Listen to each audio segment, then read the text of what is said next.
I'm showing you how I make a super simple kale salad, and while super basic with minimal ingredients, it's how I make it that makes it taste more delicious.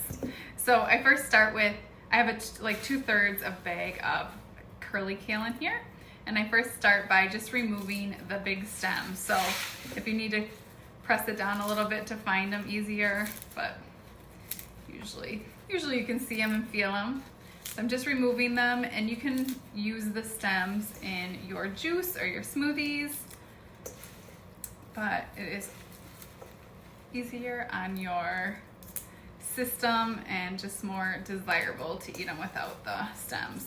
Okay, so I have the stems removed, and now I have 1.5 lemons, because one's bigger, that's why I'm doing 1.5. But if you have small ones, use 2 small ones. I like it really lemony. Squeeze in half of that avocado and get in there with your hands and really press down that kale and massage it. Tongs will work, but hands work so much better.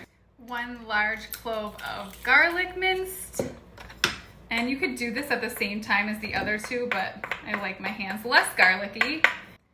Salt and pepper. Now tong it, and that's it.